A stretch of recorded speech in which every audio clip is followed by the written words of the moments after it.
So what I'm doing here is just filling in. I'm kind of coloring in circles.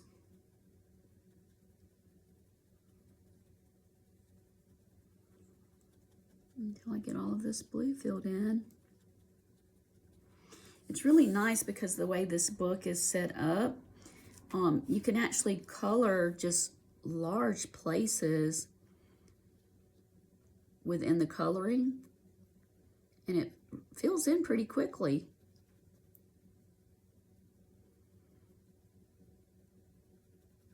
And it's very absorbing. I mean, you really do just get absorbed in the color, the motion. And as I said in my last video, I really did not know just how therapeutic and healing being engrossed in a piece of art could actually be.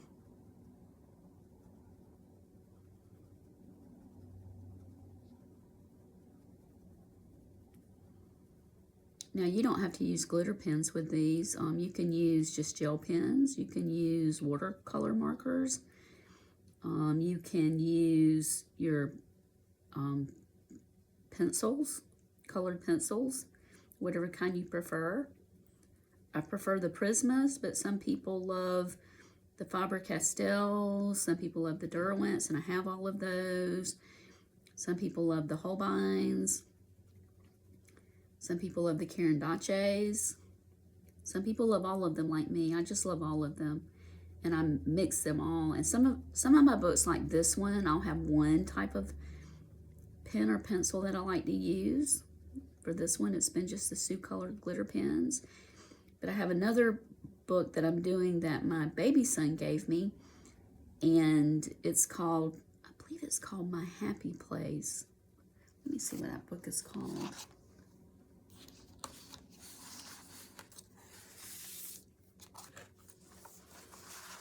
It's under this book I'm working on, so yeah, so you can see, Happy Place coloring book.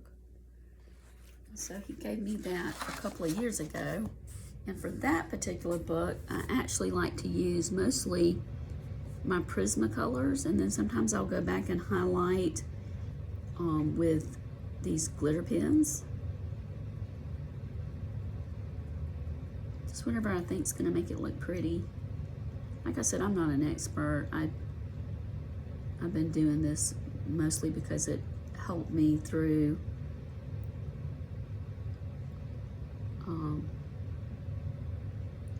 my difficult times.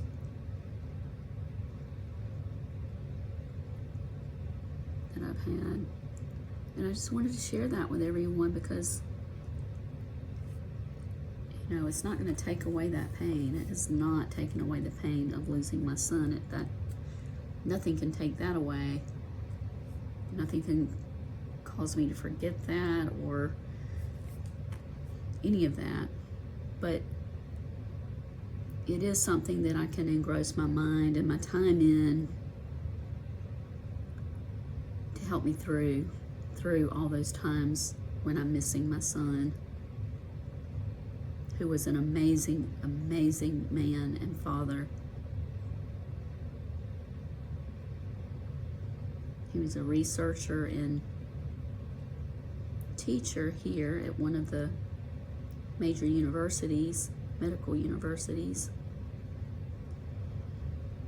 And we just recently had a memorial bench placed for him where he spent most of his time. And so once that's finished, that gives me a place where I can go and sit and reminisce about him. And he loved to walk around that area. It's right around the children's hospital. And he loved to do research for Johns Hopkins University and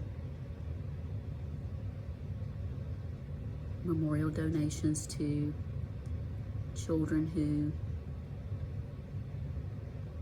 you know, were not well. And And so now that we have that memorial bench down there, I can go down there and park and then make that same walk that he walked every day to his office. And then just go sit and reminisce about him and all the wonderful things that he did and all the wonderful things that he left behind. He was always wanting to help people and had great friends there, great colleagues who loved him. And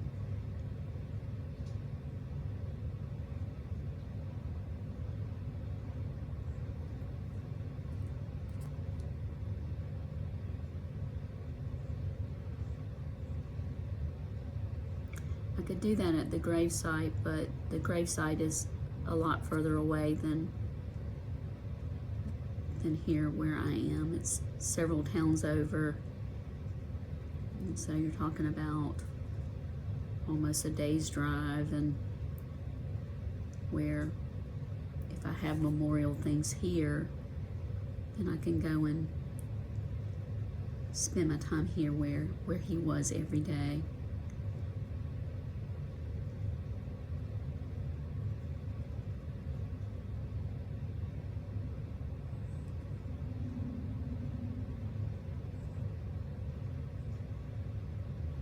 So you can see how this is filling in. Now what I'm going to do is I'm going to see how it works to take a white, this is a Posca pen. What is this kind of pen? An acrylic marker. And where these white places are, I'm going to try and, I think I'm going to make a few little places here so that I can, I can hardly see that. It might not be enough.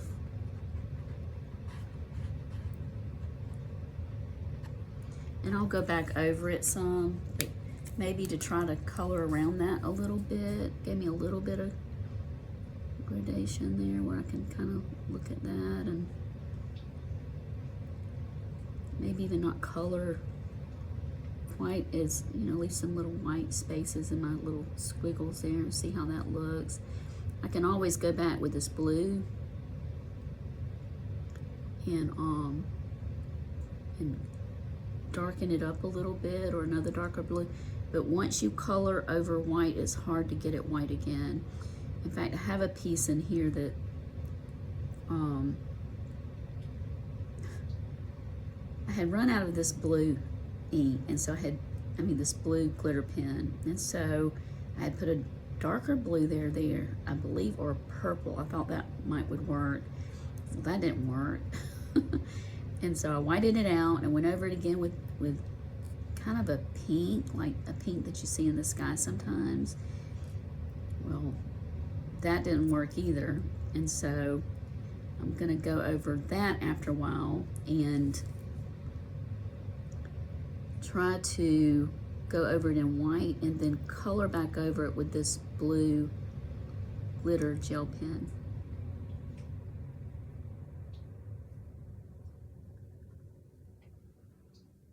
So I tried to leave a little bit of open there so that you could see the cloud coming through a little bit.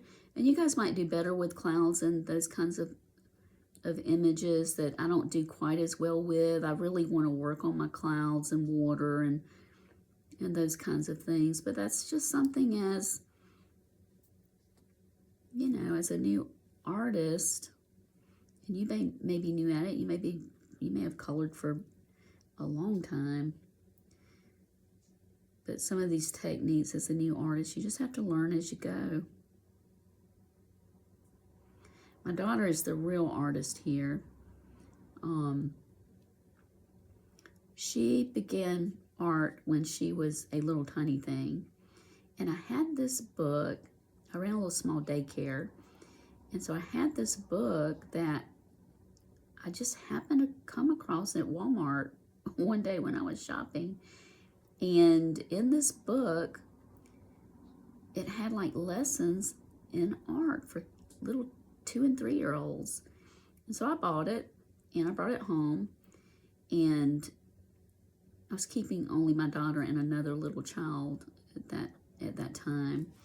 And so every day I ran it like a little school, and every day we would take out that book, and each of them had one, and we would take out that book and we would do one little page. And what it had in the book, it was so ingenious, is that what you would call that?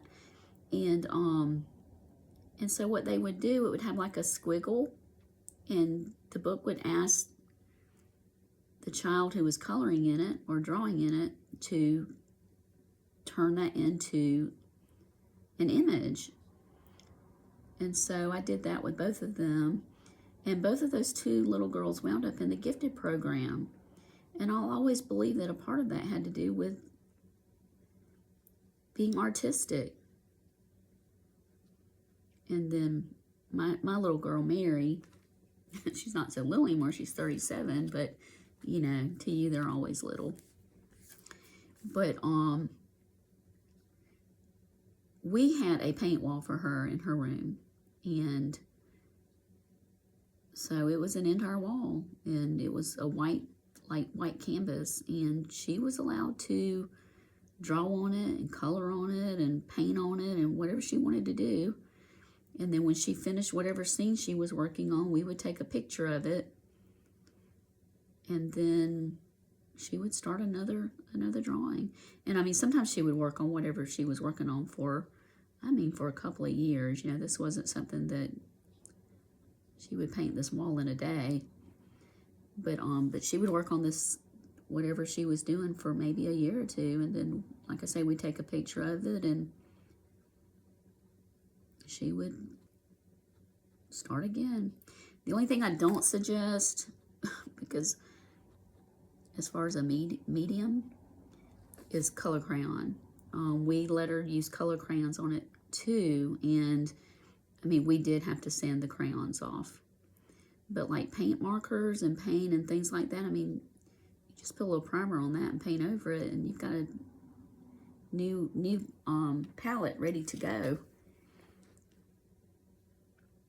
And so that's what we did. And, you know, now she does her little color book thing on Etsy. She's probably got about 300 colorings on there. And so I've done a few of those. I think did I show that in the, yeah, I think that's the last video I was doing. I was doing one of her pieces that she had put on, that she had asked me to color and you know, do a video on. So I did that for her. I'm going to do some more of hers, because she has some things that are like, or some images that are flowers, and I love to do the flowers with the Prismacolors, because you can do so many gradations and depths of color in flowers. It's an excellent study for learning how to shade and blend. And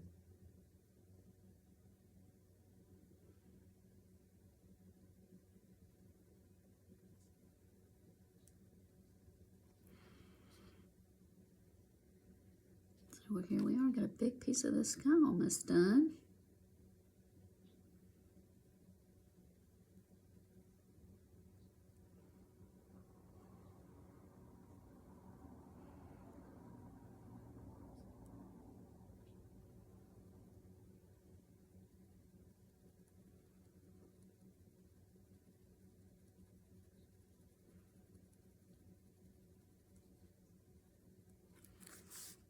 Starting out nice.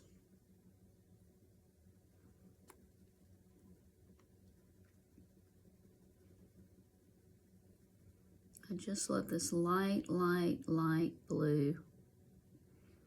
All these pretty skies that Kincaid did. Oh, to be an artist like Kincaid. He's one of my favorite artists, along with Monet. Those are my two favorite artists. I should get a Monet book and color it too.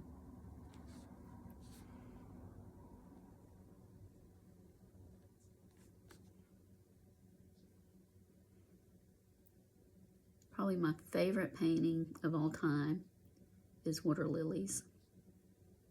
I think that's what it's called. It's probably a lot of people's favorite painting, considering how famous of a work it is.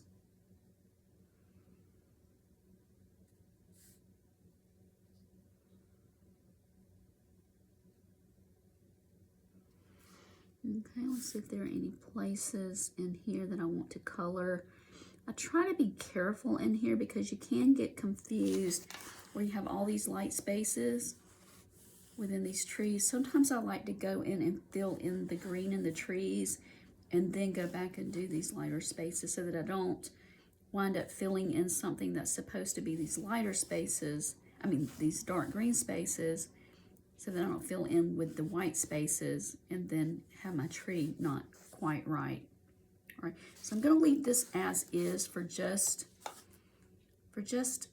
a few minutes until I decide what I want to do with that. I would start now over here. I'm gonna leave this blue out so I can use it. But then I would start over here with this green and work my way over, looking at where these little spaces are drawn out. Of course, I have a lavender tree in here that I have to think about. And then I would kind of study these spaces in here to make sure that, you know, where these spaces are, that they should be white or blue. Like some of these in here are kind of a lighter blue, but some of these are actually almost white.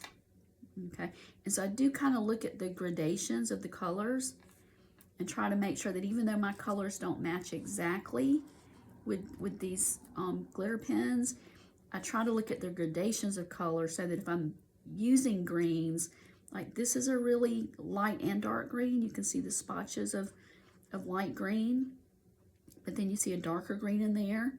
And then here you see a green that's somewhere between these two. And so I kind of study that and look around before I decide what colors I'm going to color that. But for right now, I think I want to color my horse. I think that's what I want to color. And for that, I chose, no, that's not what I chose. I had already chosen the color that I wanted there. So I'm not sure what I did with, oh, here it is. Okay, so I chose this color. This is a G47. So G47, and here that's this color. But that still might be a little bit too dark, because I had chosen this G50 first.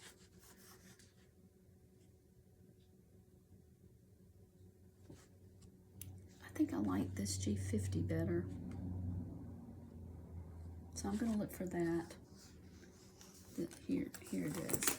Because I almost chose this earlier, and I think I do like this better. All right. So I'm going to use this G50. And then what I'm going to do is just start with his ear. This is a very light color. And so if I color anything over that's supposed to be dark, it's not really going to be that big of a deal, because the lighter color I can always darken. If you color something too dark, excuse me, it's hard to go back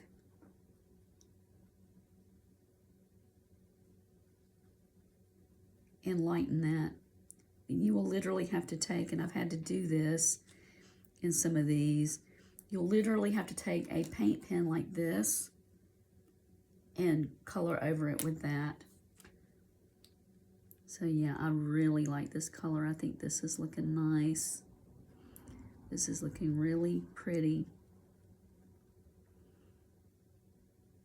This horse looks just like the horse that that my baby brother rode the last day I saw him when he was okay. We had a beautiful ravine. It's Thanksgiving, and he rode that horse. The horse's name was Jet, and he rode Jet up and down that ravine and all over the farm, almost all day long, except for when we had dinner.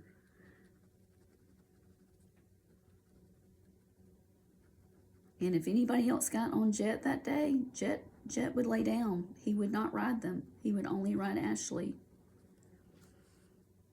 That's how much personality horses can have. They know who their favorite people are too. And if any of us got on him that day, he would purely lay on his side and make us get off.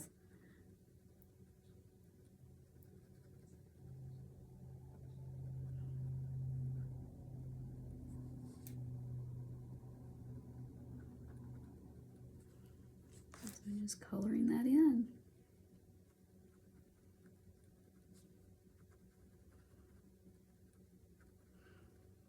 And once I get this base color down,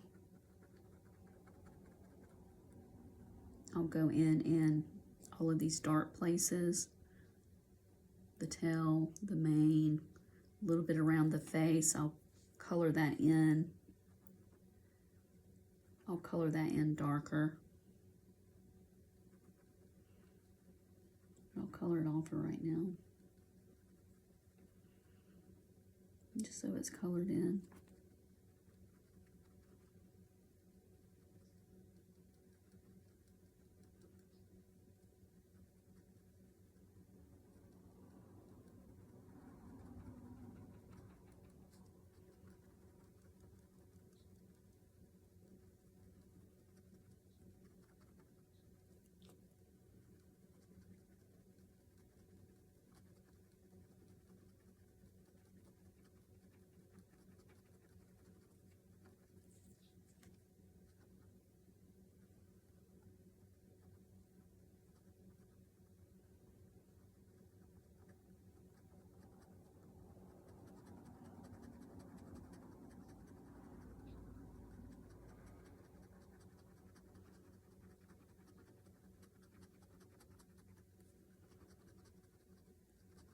They're so fun to do.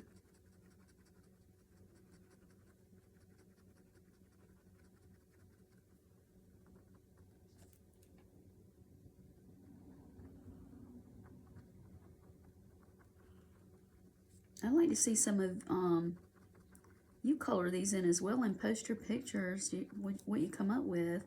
You don't have to color these the same color that I do. If you like the same color that I use, you can.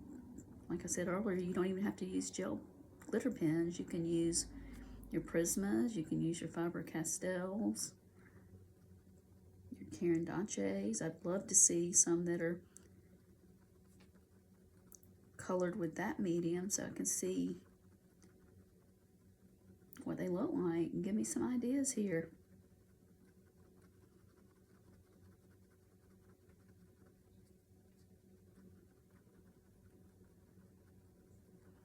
But I will tell you now, with these glitter pens, because Kinkade is the painter of light, these things really do pick up the light. Like looking at this right now, this is glittering all over the place. It's just beautiful. And it's not the exact same color as Kinkade's. His is a little bit lighter than mine. But you know, when you're doing art, you take some liberties here, and you make it your own. Okay, so I'm going to stop here, and then there will be a part 2 in which we will color the other horse and maybe some of the green grass, since that's such a large area that we can color and complete. That might be what we do next. All right, thank you. I hope you enjoy the healing benefits of coloring, and I look forward to coloring with you again soon. Take care and have a blessed day.